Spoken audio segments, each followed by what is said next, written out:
இந்த சம்மருக்கு வெளியில ஐஸ்கிரீம் வாங்கி கொடுக்காம, வீட்லயே ஹெல்தியா ஒரு ஐஸ்கிரீம் ரெசிபி செஞ்சு கொடுங்க குட்டீஸ்க்கு. ரொம்பவே என்ஜாய் பண்ணுவாங்க. இந்த ரெசிபிக்கு நான் 1/2 லிட்டர் அளவுக்கு தான் பால் எடுத்திருக்கேன். இப்போ ஒரு மிக்ஸர் ஜார்ல ஒரு 10 பாதாம், 5 முந்திரி, 1 ஏலக்காய், 1 ஸ்பூன் அளவுக்கு சுகர். இதெல்லாமே ஆட் பண்ணி நல்லா கிரைண்ட் பண்ணி எடுத்து வச்சுக்கோங்க.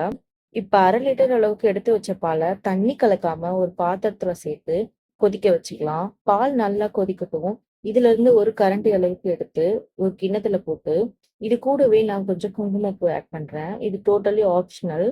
குங்குமப்பூ ஆட் பண்றதால நல்ல கலர் அண்ட் ஃபிளேவர் கிடைக்கும் குல்ஃபிக்கு. இது இல்லன்னா ஒரு பிஞ்ச் அளவுக்கு மஞ்சள்தூள் ஆட் பண்ணிக்கோ. இப்ப நம்ம அரைச்சு வச்சிருந்த நட்ஸ் பவுடர் ஆட் பண்ணிக்கலாம். சாஃப்ரான மில்க்ல சோக் பண்ணி வச்சிருந்தோம். அதையுமே இது கூட ஆட் பண்ணிக்கலாம். 4 டேபிள் ஸ்பூன் அளவுக்கு நான் சுகர் ஆட் பண்றேன். எல்லாமே ஆட் பண்ணி பால் நல்லா கொதிக்கட்டும்.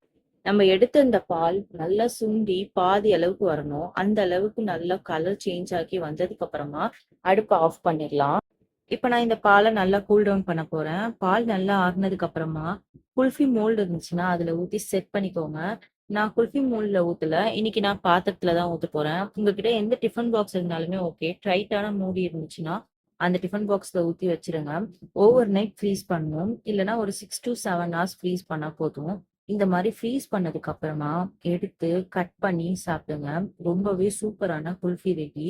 இந்த சம்மருக்கு கண்டிப்பா இந்த மாதிரி ட்ரை பண்ணி பாருங்க. வீடியோ பிடிச்சிருந்துச்சுன்னா கண்டிப்பா சப்ஸ்கிரைப் பண்ணிட்டு லைக் பண்ணிட்டு பாருங்க. உங்க ஃப்ரெண்ட்ஸ்க்கும் ஷேர்